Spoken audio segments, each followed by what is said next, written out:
نفسي بنور من فؤادي حينما رددت يا رب العباد وانتشت روحي وصار الدمع يجري يا إلهي خذ بقلبي للرشاد أشرقت نفسي بنور من فؤاد. السلام عليكم ورحمة الله وبركاته. إن الحمد لله نحمده ونستعينه ونستغفره ونعوذ بالله من شرور أنفسنا ومن سيئات أعمالنا من يهده الله فلا مضل له ومن يضلل فلا هادي له وأشهد أن لا إله إلا الله وحده لا شريك له وأشهد أن محمدا عبده ورسوله أما بعد فإن خير الحديث كتاب الله وخير الهدي هدي محمد صلى الله عليه وسلم وشر الأمور محدثاتها وكل محدثة بدعة وكل بدعة ضلالة وكل ضلالة في النار فأعوذ بالله السميع العليم من الشيطان الرجيم وذكر فإن الذكرى تنفع المؤمنين وما خلقت الجن والإنس إلا ليعبدون ما أريد منهم من رزق وما أريد أن يطعمون إن الله هو الرزاق ذو القوة المتين رب اشرح لي صدري ويسر لي أمري واحلل عقدة من لساني يفقهوا قولي رب زدني علما رب زدني علما رب زدني علما سبحانك لا علم لنا إلا ما علمتنا إنك أنت العليم الحكيم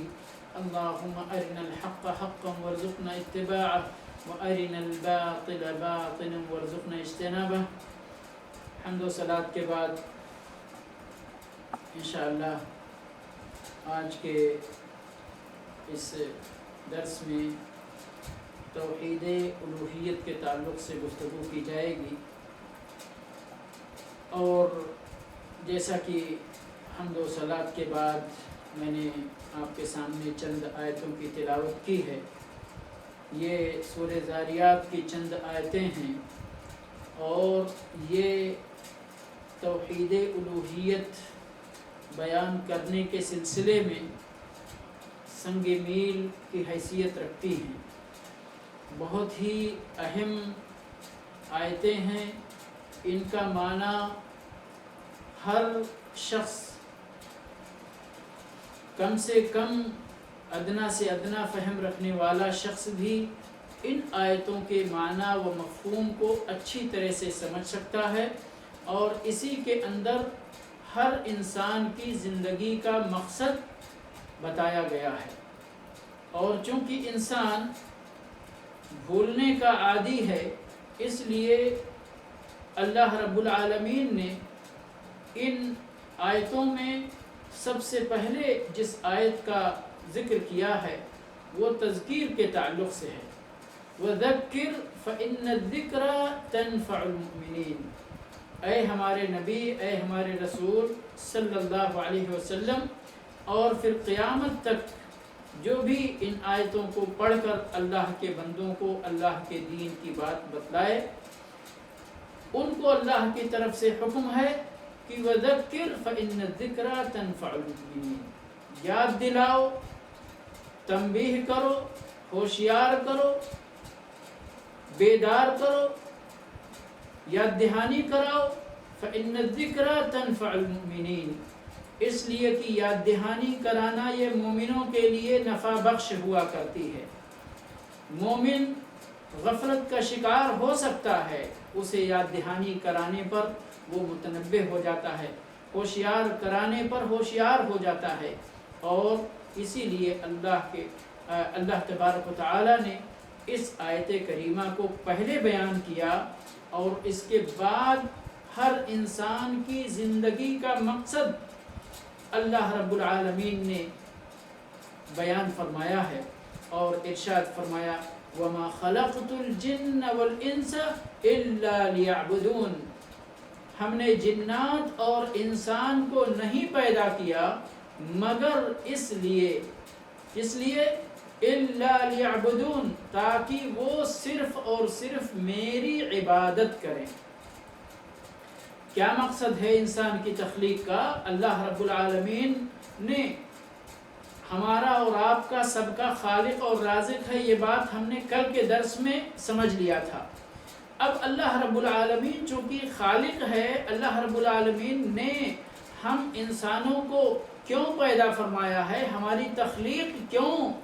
فرمائی ہے، یہ آج کے اس درس میں یہ مقصد بیان کیا جا رہا ہے۔ وَمَا خَلَقْتُ الْجِنَّ وَالْإِنسَ، ہم نے جنات کو اور پورے انسانوں کو نہیں پیدا کیا مگر صرف اس لیے کہ وہ میری عبادت کریں۔ فقط الا لیعبدونی میں نون پر زیر ہے، اور یہ اس بات کی علامت ہے کہ اس کے بعد یائے متکلم تھا، کہ جس کا مطلب ہوتا ہے اللہ رب العالمین فرماتا ہے کہ تاکہ یہ بندے، تاکہ یہ انسان، یہ جنات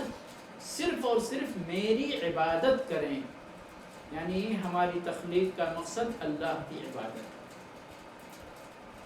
اسی لیے آگے اللہ رب العالمین نے ارشاد فرمایا ما اريد منهم من رزق، ہم ان انسانوں سے کھانا نہیں چاہتے ہیں، اللہ ہمارا محتاج نہیں ہے، اللہ غنی ہے، اللہ بے نیاز ہے، ہم اللہ کے محتاج ہیں۔ یہاں پر ما اريد منهم من رزق، ہم روزی نہیں چاہیے ہم کو، بندوں کو ہم نے دنیا میں اس لیے نہیں پیدا کیا کہ وہ خوب محنت کر کے کمائی کریں اور کمائی کریں اور کمائی کریں، صرف کمانے کے لیے نہیں۔ بہت سارے لوگ، ہم کبھی کبھی لوگوں کی زبان سے سنتے ہیں ورک از ورشپ بولتے ہیں، کام کرنا عبادت ہے۔ بہت ہی غلط جملہ ہے اپنے آپ میں یہ، ہر کام کرنا عبادت نہیں ہے۔ کام کرنا نیک نیتی سے اللہ کی مرضی کے مطابق یہ عبادت ہے، لیکن اللہ کی مرضی کے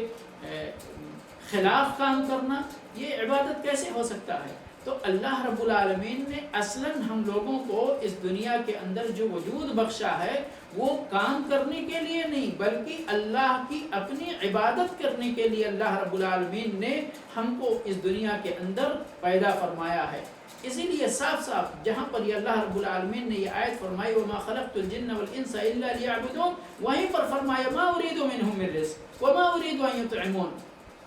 کہ ہم ان سے روزی نہیں چاہتے، ہم ان سے کھانا نہیں چاہتے، بلکہ بندے عبادت کریں، کھانا اللہ کھلاتا ہے، بندے عبادت کریں، پروردگار روزی دیتا ہے۔ ان اللہ هو الرزاق ذو القوة المتین، بے شک اللہ تبارک و تعالی ہی رزاق ہے، اللہ تبارک و تعالی ہی رزاق ہے، طاقت والا ہے، مضبوط ہے۔ تو میرے بھائی اور دوستو، یہ آیتیں ہمارے لیے اور سارے مسلمانوں کے لیے بلکہ اللہ کے سارے بندوں کے لیے، انسانوں کے لیے یہ بہت بڑی اللہ کی طرف سے یاد دہانی ہے۔ اور یہ یاد دہانی وذکر فإن الذکر، کیونکہ اللہ رب العالمین نے ہماری پیدائش سے پہلے آدم علیہ السلام کی پیٹھ پر ہاتھ پھیر کر ساری آدم کی ذریت کو نکال کر ان سے عہد لے لیا تھا، الست بربکم، کیا ہم تمہارے رب نہیں ہیں؟ سب لوگوں نے اللہ کے ساتھ یہ عہد کیا تھا، اقرار کیا تھا کہ ہاں، قالوا بلا، سب لوگوں نے کہا کہ ہاں ہم ہی، تو ہی ہمارا رب ہے، تو ہی ہمارا خالق و مالک اور رازق ہے۔ تو اسی بات کی یاد دہانی اللہ رب العالمین نے یہاں کرائی کہ جب رب اللہ ہے، جب خالق اللہ ہے، رازق اللہ ہے، مالک اللہ ہے، ہم کو پیدا اللہ نے جس مقصد کے لیے کیا ہے اس مقصد کو اب ہمیں پہچاننا اور اس مقصد کو حاصل کرنا ہمارے لیے واجب اور فرض ہے، ضروری ہے۔ تو وَمَا خَلَقْتُ الْجِنَّ وَالْإِنسَ إِلَّا لِيَعْبُدُونَ، اس آیت سے میرے بھائی اور دوستو ہم نے سمجھ لیا، صاف طور پر سمجھ لیا کہ ہماری زندگی کا مقصد اللہ کی عبادت ہے اور فقط اللہ کی عبادت ہے۔ اور کل کے درس میں پورے درس کو اگر ضرورت پڑے تو اس کو آپ دہرا کر پھر سے دیکھیے کہ جب پورے ہمارے تمام معاملات کی اصلاح کرنے والا رب کائنات ہے، رب العالمین ہے، اور یاد رکھیں کہ اللہ رب العالمین نے انسانوں کو اشرف المخلوقات بنایا ہے، اور کئی جگہ پر قرآن کریم کے اندر ارشاد فرمایا ہے کہ ہم نے کائنات کی باقی ساری مخلوقات کو تمہاری خدمت کے لیے پیدا کیا، تمہاری خدمت کے لیے، حتیٰ کہ سورج اور چاند کو اللہ رب العالمین نے انسان کی خدمت پر معمور کر رکھا ہے، مسخر کر رکھا ہے۔ اس کا مطلب کیا ہوا کہ اللہ رب العالمین نے پوری کائنات کو اس عظیم مقصد کے لیے پیدا فرمایا کہ سارے لوگ مل کر اللہ رب العالمین کی عبادت کریں، اور یہ انسان جس کی خدمت کے لیے ہم نے اس پوری کائنات کو مسخر کر دیا، وہ انسان ساری دنیا کے اندر اگر کسی ذات کو عبادت کے لائق سمجھے تو وہ اللہ کی ذات ہونی چاہیے، غیر اللہ کو عبادت کے لائق نہ سمجھنا چاہیے اور نہ ہی غیر اللہ کی عبادت کرنی چاہیے۔ تو اس لیے میرے بھائی اور دوستو، ہمیں اس توحید کو سمجھنا بہت ضروری ہے، اور آپ کو میں بتاؤں کہ اسی لیے اللہ رب العالمین نے جب سے یہ حضرت انسان کو پیدا فرمایا ہے، اسی وقت سے ان کی اصلاح کے لیے، چونکہ یہ مقصد بڑا عظیم مقصد تھا جس کے تحت اللہ رب العالمین نے اس انسان کو پیدا فرمایا، اور اس انسان کو اپنی حکمت سے اللہ رب العالمین نے اپنی مشیت سے ایسا پیدا فرمایا کہ اس کی فطرت کے اندر بھولنے کی عادت ہے، ہر تھوڑی مدت کے بعد وہ بھول جایا کرتا ہے، اپنے عہد کو بھی بھولنے کا خطرہ تھا۔ اس لیے اللہ رب العالمین نے جب سے اس انسان نامی مخلوق کو اس دنیا کے اندر پیدا فرمایا، اتارا، اسی وقت سے نبیوں کا ایک سلسلہ قائم فرمایا کہ آدم علیہ السلام کے بارے میں آتا ہے کہ وہ اپنی اولاد کے لیے نبی تھے، وہ اپنی اولاد کے لیے نبی تھے، اور ان کے بعد ان کی اولاد کے اندر شیس علیہ السلام کا ذکر آتا ہے، اور باقاعدہ جہاں پر رسولوں کا اولو العزم رسولوں کا نمبر شروع ہوتا ہے تو نوح علیہ السلام سے یہ نمبر شروع ہوتا ہے، اور محمد صلی اللہ علیہ وسلم پر آ کر یہ نبوت اور رسالت کا سلسلہ ختم ہوتا ہے۔ یہ پوری لمبی چین، بعض روایتوں میں آتا ہے کہ 1,00,000 انبیاء کرام سے اوپر اللہ رب العالمین نے بھیجا ہے۔ کس لیے بھیجا؟ اس انسان کو اللہ نے اپنے بندوں کو تنبیہ کرنے کے لیے، ان کی تذکیر کے لیے ان انبیاء کرام کو بھیجا کہ جاؤ ہمارے بندوں کو سمجھاؤ کہ اللہ رب العالمین نے تم کو جو پیدا کیا ہے وہ اپنی عبادت کے لیے پیدا کیا ہے، تم اللہ کی عبادت سے غافل نہ ہو، تم اس دنیا کے اندر بدمست نہ ہو جاؤ، اس دنیا کی رنگینیوں کے اندر کھو نہ جاؤ، اس کے چکاچوت اجالوں کے اندر تم گم نہ ہو جاؤ۔ اس لیے میرے بھائی اور دوستو، نبیوں کا یہ لمبا سلسلہ اللہ رب العالمین نے مبعوث فرمایا، اور اسی طرح ان کے ساتھ بڑی بڑی عظیم عظیم کتابیں نازل فرمائی، توریت ہے، انجیل ہے، زبور ہے، صحف موسیٰ ہے، صحف ابراہیم ہے، اور اس کا سلسلہ آخری کتاب جو بڑی عظیم الشان کتاب ہے، جس کی حفاظت اور جس کے اندر ایک حرف کی بھی تبدیلی نہ ہو پائے، اس کی حفاظت کا ذمہ اللہ رب العالمین نے خود لے رکھا ہے۔ اِنَّا نَحْنُ نَزَّلْنَا الذِّكْرَ وَإِنَّا لَهُ لَحَافِظُونَ۔ یہ ہماری کتاب قرآن عظیم ہے، اللہ کا پاک کلام ہے، قرآن کریم ہے، جس کو ہمیں پڑھنا چاہیے، جس کی ہمیں تلاوت کرنی چاہیے، جس کو ہمیں سمجھنا چاہیے، جس کے اندر اللہ رب العالمین کے پیغامات ہیں، اللہ رب العالمین کے ارشادات ہیں، اللہ رب العالمین نے اپنے بندوں کو کس لیے پیدا کیا، ان بندوں کو اپنی زندگی کس طرح گزارنی چاہیے، اللہ رب العالمین ہم سے کس طرح راضی ہوگا، اللہ رب العالمین کو ہم کیسے راضی کر سکتے ہیں، کون کون سے اعمال ہم کو کرنے چاہیے، اللہ رب العالمین کی یہ ساری باتیں اس کتاب کریم کے اندر موجود ہیں۔ ہمیں چاہیے کہ ہم اس کی تلاوت کریں، اس کو سیکھیں، اس کا پڑھنا سیکھیں، اس کو سمجھنے کی کوشش کریں، اور جو بات بھی سمجھ میں آ جائے میرے بھائی اور دوستو، اس پر ہم عمل کریں۔ سب سے اہم چیز کہ جو بات سمجھ میں آ جائے قرآن کی، اللہ کے کلام کی، اس سے پھر ہمیں دنیا کی کوئی ہستی، دنیا کا کوئی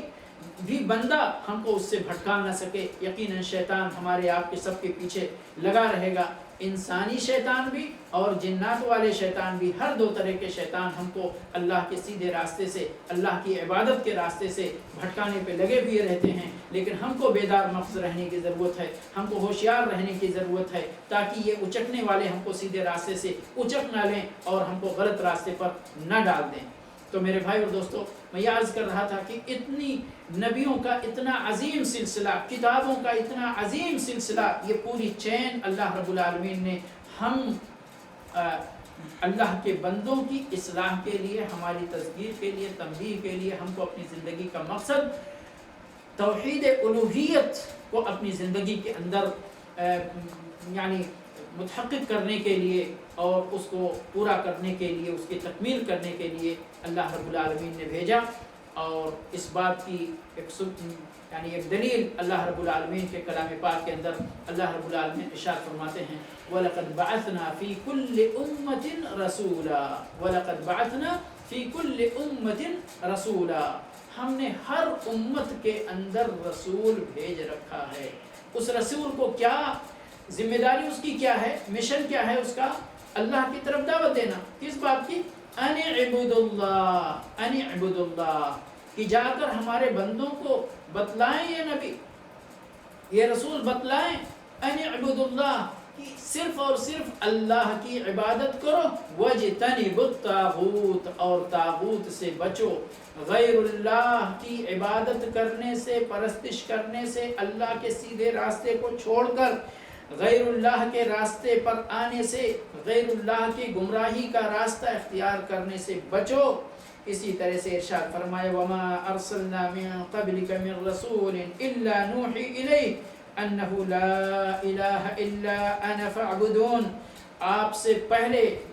خطاب نبی اکرم صلی اللہ علیہ وسلم کو ہے۔ اللہ رب العالمین ارشاد فرماتا ہے وَمَا أَرْسَلْنَا مِن قَبْلِكَ مِن رَّسُولٍ، ہم نے آپ سے پہلے اے ہمارے رسول اے محمد صلی اللہ علیہ وسلم سن لیجئے، ہم نے آپ سے پہلے کسی رسول کو بھی بھیجا تو اس تک یہی وحی کیا ہم نے کہ انہ لا الہ الا انا، کہ میرے علاوہ کوئی معبود برحق نہیں ہے،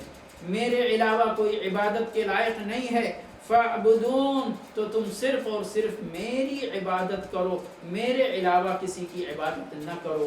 سبحان اللہ، کتنا واضح بیان ہے میرے بھائی اور دوستو۔ اسی لیے اس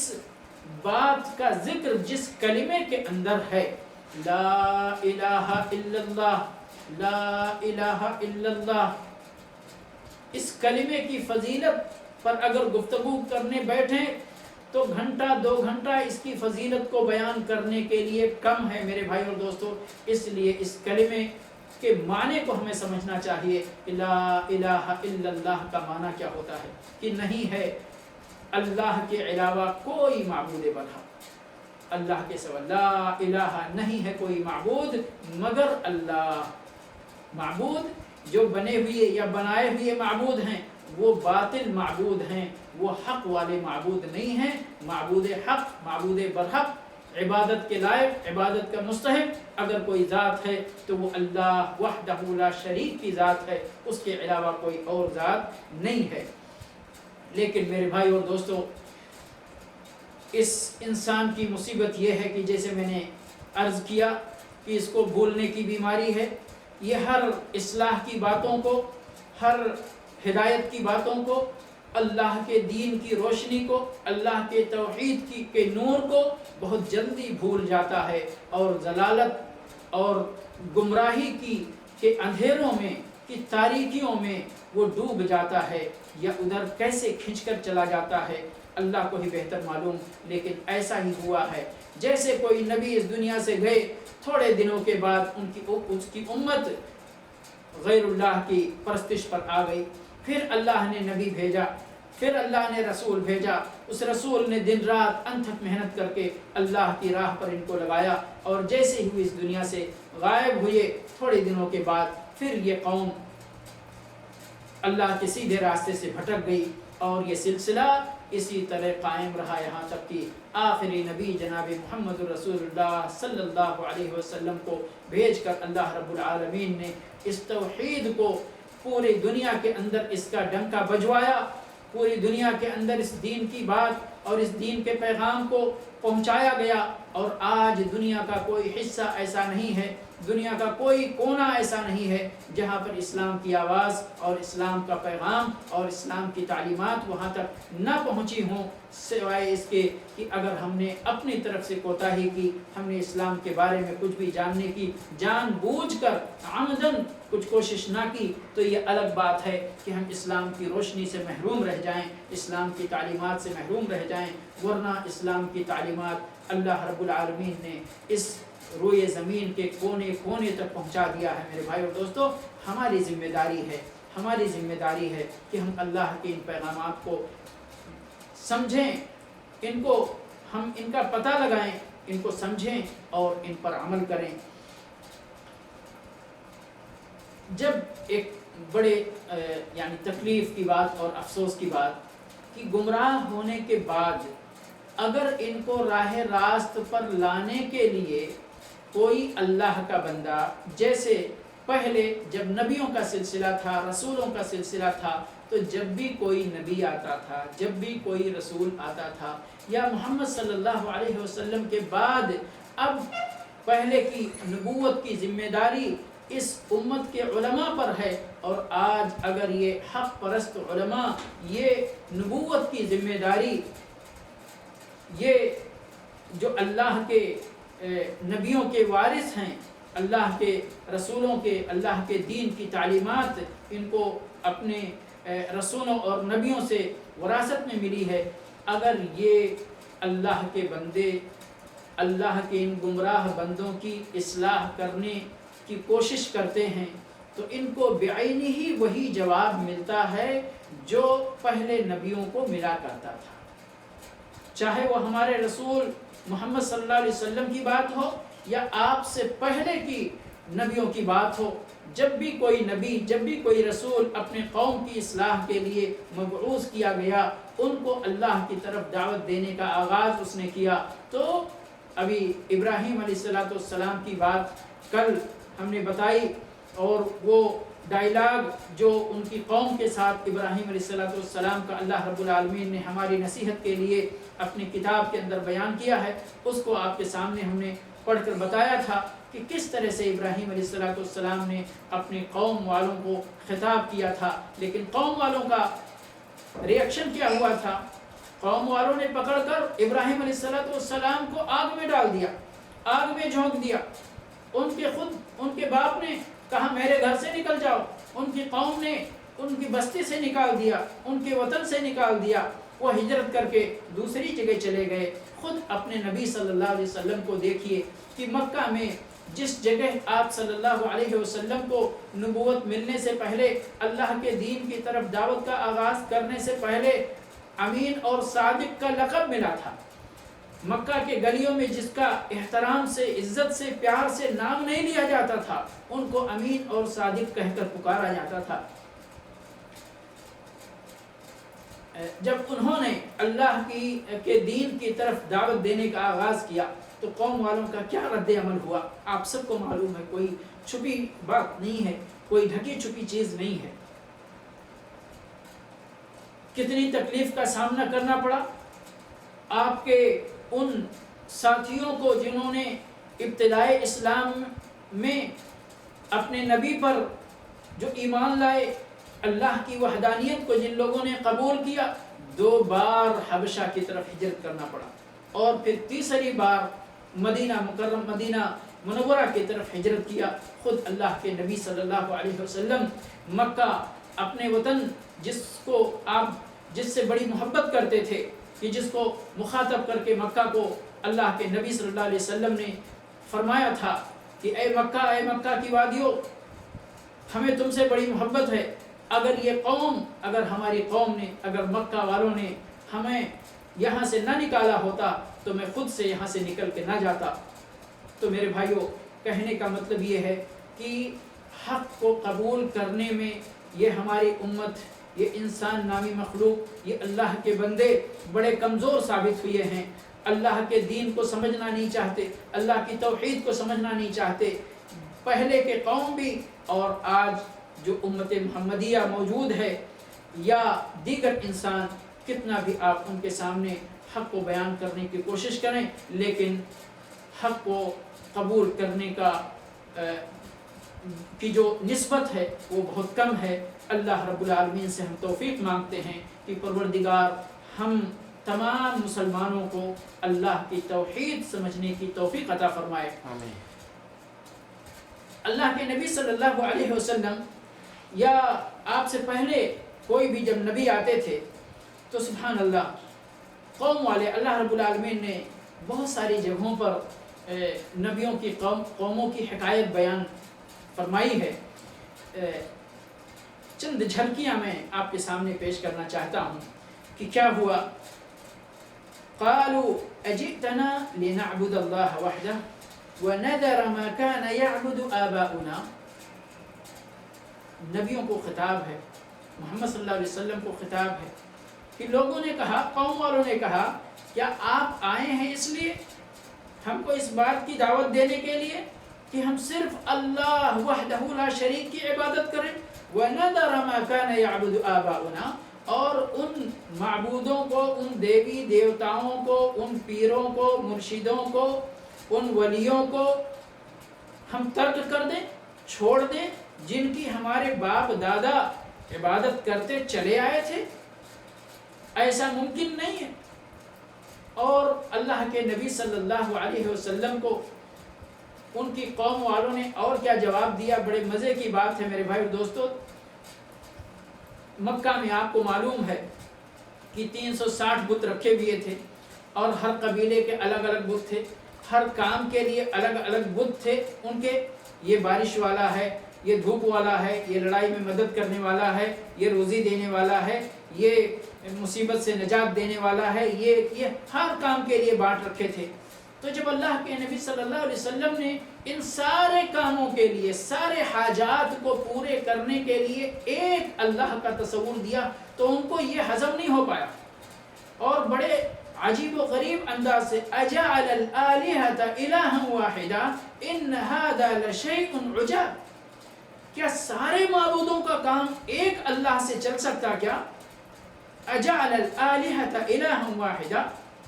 جو ہم اتنے سارے معبودوں سے جو کام لیتے تھے، اتنے سارے معبود مل کر جو کام کیا کرتے تھے، کیا اللہ اکیلا وہ کام کر سکتا ہے؟ اجعل الآلہۃ الہا واحدا ان ھذا لشیء عجاب، یہ تو بڑی عجیب چیز ہے، بڑی عجیب بات ہے۔ تو اس لیے سبحان اللہ، ہماری قوم کو بھی سمجھنا چاہیے کہ اللہ رب العالمین کی عبادت یہی ہماری زندگی کے اندر کافی ہے۔ ہمیں اپنے اللہ کو اگر خوش کرنا ہے تو فقط اور فقط اللہ کی عبادت کرنی ہوگی، جیسا کہ ابراہیم علیہ السلام نے اعلان فرمایا تھا۔ کیا فرمایا تھا؟ ان صلاتی و نسکی و محیای و مماتی للہ رب العالمین لا شریک لہ وبذالک امرت وانا اول المسلمین۔ فرمایا ان صلاتی، میری نماز، اور یہاں نماز سے مراد تمام بدنی عبادتیں، جتنی بھی بدنی عبادتیں ہیں، ان صلاتی و نسکی، میری قربانیاں، تمام مالی عبادتیں جو اللہ کے لیے انجام دی جاتی ہیں، جو کسی معبود کو خوش کرنے کے لیے کی جاتی ہیں، قربانیاں دی جاتی ہیں، ان صلاتی و نسکی، اور آگے اس سے بہت بڑی بات کہی گئی کہ مسلمان آدمی کی پوری زندگی اللہ کی مرضی کے مطابق گزرنی چاہیے، اور یہی عبادت کا مطلب ہے، یہی عبادت کا مطلب ہے کہ ہم اللہ کی عبادت کو انجام دیں صرف اور صرف۔ تو ہماری پوری زندگی، ہمارا سونا، جاگنا، اٹھنا، بیٹھنا، آنا جانا، کھانا پینا، شادی بیاہ، خرید فروخت، سیاست، قیادت، سیادت، لڑائی، جہاد، معاملات، اخلاق، جتنی بھی چیزیں ہیں، اس سب کے سب ہم اللہ کی مرضی کے مطابق انجام دیں۔ فرمایا ان صلاتی و نسکی و محیای و مماتی للہ رب العالمین، ہمارا جینا کس کے لیے؟ اللہ کے لیے۔ ہمارا مرنا کس کے لیے؟ اللہ کے لیے۔ تو ہمیں سیکھنا چاہیے میرے بھائی اور دوستو کہ کس طرح اللہ کے لیے جئیں، اور سیکھنا چاہیے کہ کس طرح اللہ کے لیے مریں۔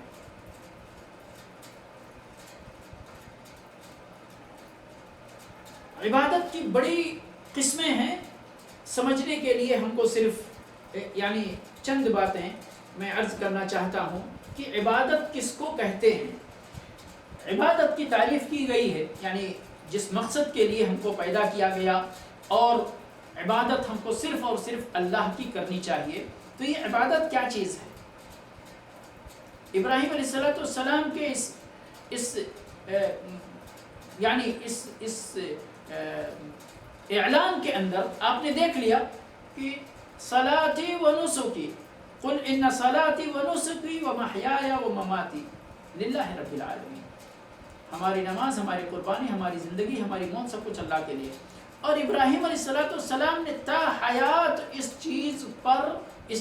ابراہیم علیہ السلام قائم رہے، یہاں تک کہ آپ میرے بھائی اور دوستو تصور کیجئے ابراہیم علیہ السلام کی زندگی میں کہ بڑھاپے میں اللہ رب العالمین نے اولاد عطا فرمائی، بڑھاپے میں اولاد عطا فرمائی، اور یہ اولاد چند سال کے ہونے کے بعد جیسے ہی اپنے پیروں پر کھڑے ہو کر دوڑنے کے لائق ہوئے، اپنے باپ کی انگلی پکڑ کر چلنے کے لائق ہوئے، باپ کا کسی چیز میں ہاتھ بٹانے کے لائق ہوئے، تو اللہ نے اس بیٹے کی قربانی مانگ لی، اور ابراہیم علیہ السلام نے اس قربانی کو پورا کر کے دکھایا، آنکھ پہ پٹی باندھ کر اپنے بیٹے کو اللہ کے لیے ذبح کرنے کے لیے تیار ہو گئے، چھری چلا دی، لیکن رب العالمین تو کسی کا بیٹا نہیں چھیننا چاہتا، رب العالمین آزمانا چاہتا ہے، اور ابراہیم علیہ السلام کو آزمایا۔ میں اس بات سے آپ کو لے کر اس بات کی طرف آنا چاہتا ہوں کہ عبادت کس کو کہتے ہیں؟ عبادت اسی کو کہتے ہیں میرے بھائی اور دوستو کہ اللہ کی اطاعت و فرما برداری، اللہ کی مرضی کے مطابق اپنی پوری زندگی کو آپ گزار لیں، یہ ہے عبادت۔ صرف نماز پڑھنے کا نام عبادت نہیں ہے، صرف روزہ رکھ لینے کا نام عبادت نہیں ہے، صرف حج کر لینے کا، عمرہ کر لینے کا، زکوٰۃ ادا کر لینے کا نام عبادت نہیں ہے۔ اسی لیے اللہ رب العالمین نے آیت ارشاد فرمائی کہ اگر اللہ کے سچے پکے بندے بننا ہے تم کو، لقد کان لکم فی رسول اللہ اسوۃ حسنہ، اپنے رسول کے اندر تمہارے لیے اسوہ حسنہ ہے، نیک نمونہ ہے، بہترین نمونہ ہے۔ اگر تم اللہ کے نیک بندے بننا چاہتے ہو تو اپنے نبی کی طرح بن جاؤ، جس طرح ابراہیم علیہ السلام کی پوری زندگی اللہ رب العالمین کے بتائے ہوئے طریقے پر چلتے ہوئے گزری، ہمارے رسول صلی اللہ علیہ وسلم کی خود کی زندگی بھی اللہ رب العالمین کے بتائے ہوئے طریقے کے مطابق گزری۔ آپ صلی اللہ علیہ وسلم اپنے مرض الموت کے اندر دعوت کا کام آپ نے ترک نہیں کیا، جب تک آپ کے بدن میں طاقت تھی، جب تک آپ کا دماغ کام کر رہا تھا، اللہ کے لیے نماز پڑھنا پڑھانا آخری سانس تک گویا کی، جب تک نبی صلی اللہ علیہ وسلم کی جان میں جان تھی، آپ صلی اللہ علیہ وسلم نے اپنی زندگی کو اللہ کی مرضی کے مطابق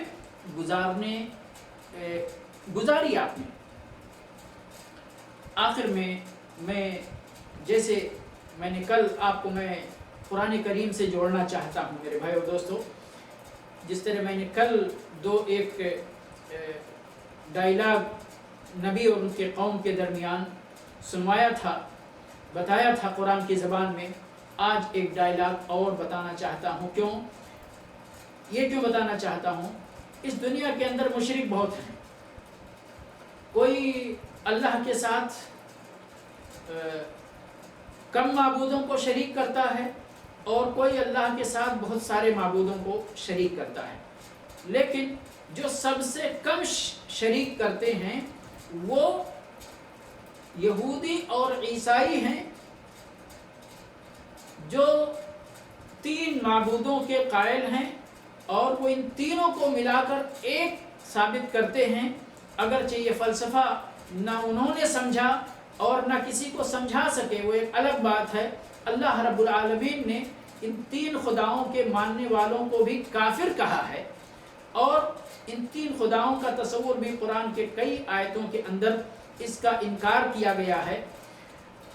یہود کے بارے میں آیا ہے کہ انہوں نے عزیر علیہ السلام کو اللہ کا بیٹا مانا، نصارہ کے بارے میں آیا ہے کہ انہوں نے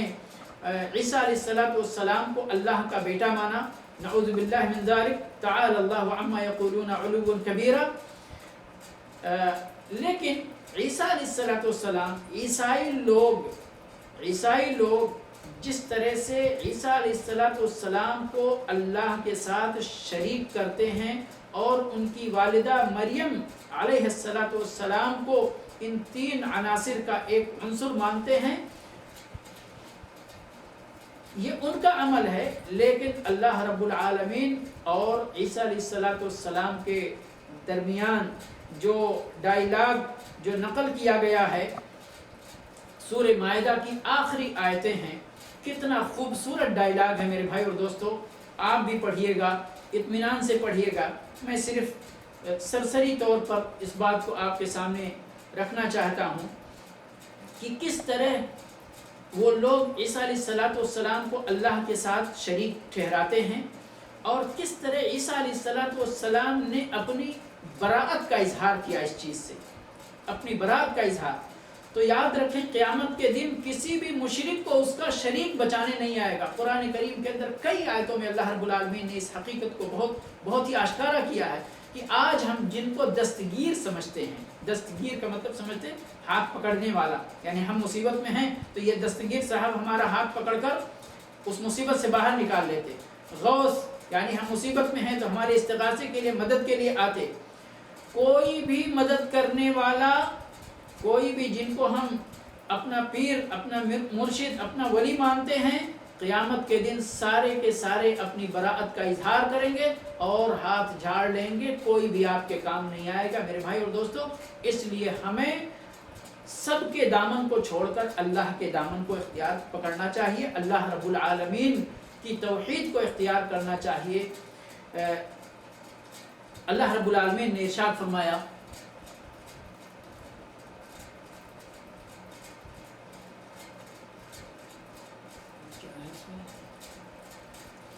جی اللہ رب العالمین نے چند منٹ میں آپ لوگوں سے درخواست کرنا چاہتا ہوں، تھوڑا صبر کر لیں انشاءاللہ۔ میں خود آدھے گھنٹے کے اندر بند کرنا چاہتا ہوں درس، لیکن اللہ توفیق عطا فرمائے۔ اللہ رب العالمین نے یہاں یہ 117، 18 اور 19 نمبر کی آیتیں ہیں۔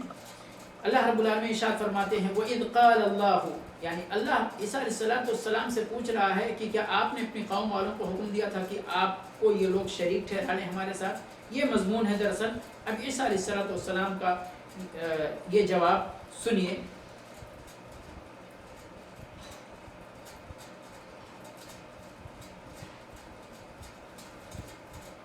وَإِذْ قَالَ اللَّهُ يَا عِيسَى ابْنَ مَرْيَمَ أَأَنْتَ قُلْتَ لِلنَّاسِ اتَّخِذُونِي وَأُمِّيَ إِلَٰهَيْنِ مِن دُونِ اللَّهِ۔ یاد کرو اس وقت کو جب اللہ تبارک و تعالیٰ نے عیسیٰ علیہ السلام کو مخاطب کر کے پوچھا ان سے، یا عیسیٰ ابن مریم، اے عیسیٰ ابن مریم، کیا تم نے کہا تھا لوگوں سے کہ مجھے اور میری ماں کو معبود بنا لو اللہ کو چھوڑ کر؟ مجھے اور میری ماں کو اللہ کو چھوڑ کر تم معبود بنا لو؟ قال سبحانك ما يكون لي ان اقول ما ليس لي بحق۔ اے اللہ تو پاک ہے، میرے لیے یہ مناسب ہی نہیں ہے کہ میں وہ بات کہوں جس بات کا مجھے حق نہیں پہنچتا۔ ان كنت قلته فقد علمته، اے اللہ اگر میں نے یہ بات کہی ہے تو تجھے تو ضرور معلوم ہوگی۔ کیوں؟ اس لیے کہ تعلم ما فی نفسی ولا اعلم ما فی نفسک، جو کچھ میرے نفس کے اندر ہے تجھے معلوم ہے، لیکن تیرے نفس میں کیا ہے مجھے معلوم نہیں۔ انک انت علام الغیوب، تو بے شک تو غیب کی باتوں کو جاننے والا ہے۔ ما قلت لهم الا ما امرتنی به ان اعبدوا اللہ ربی وربکم، میں نے ان کو صرف اور صرف وہی بات بتلائی تھی جس کا تو نے مجھے حکم دیا تھا۔ کیا ہے وہ؟ ان اعبدوا اللہ، کہ تم صرف اور صرف اللہ کی عبادت کرو جو میرا بھی رب ہے اور تمہارا بھی رب ہے۔ وَكُنْتُ عَلَيْهِمْ شَهِيدًا مَا دُمْتُ فِيهِمْ، اور جب تک میں ان کے پاس تھا میں اس بات پر گواہ تھا۔ فَلَمَّا تَوَفَّيْتَنِي كُنْتَ أَنْتَ الرَّقِيبَ عَلَيْهِمْ، پھر جب اللہ تو نے مجھے وفات دے دی، اور وفات دینے کا مطلب یہ ہے کہ مجھے تو نے اوپر اٹھا لیا، جیسا کہ اللہ رب العالمین نے دوسری آیت کے اندر اس چیز کو ثابت کیا ہے، کنت انت الرقیب علیہم، تو اے اللہ تو ہی ان کا نگراں تھا، اس لیے کہ میں تو اٹھ گیا تھا۔ وانت علی کل شیء شہید، اور تو ہر چیز پر گواہ ہے، شہید ہے۔ آگے سبحان اللہ ایک نبی کی بات اپنی امت کے لیے دیکھیے، یہ معلوم ہونے کے باوجود بھی گویا کہ ان کی امت نے اللہ کے ساتھ شرک کر ڈالا ہے۔ ان تعذبهم فانهم عبادك، اے اللہ غلطی تو انہوں نے کر لی ہے، شرک تو کر لیا ہے، اگر تو عذاب دے تو وہ تیرے بندے ہیں۔ وَإِن تَغْفِرْ لَهُمْ فَإِنَّكَ أَنْتَ الْعَزِيزُ الْحَكِيمُ، اور اے اللہ اگر تو ان کو معاف کر دے، ان کی مغفرت فرما دے، تو ہی اللہ غالب ہے اور حکمت والا ہے۔ قال اللہ هذا يوم ينفع الصادقين صدقهم لهم جنات تجري من تحتها الأنهار خالدين فيها أبدا رضي الله عنهم ورضوا عنه ذلك الفوز العظيم۔ اللہ ارشاد فرماتا ہے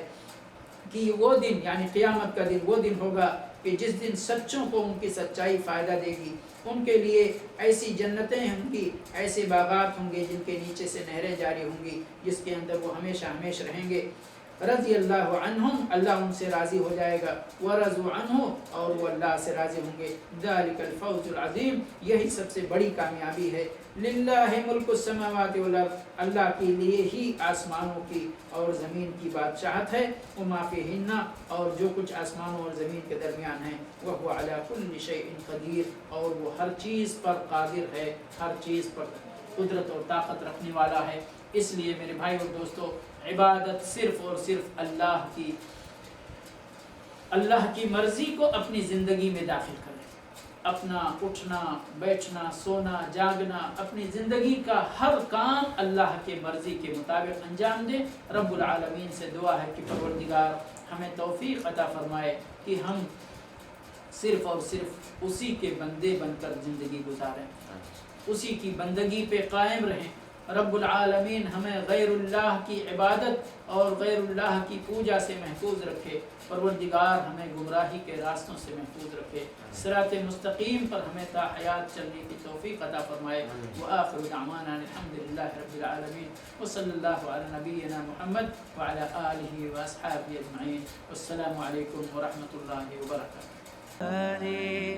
حينما رددت يا رب العباد وانتشت روحي وصار الدمع يجري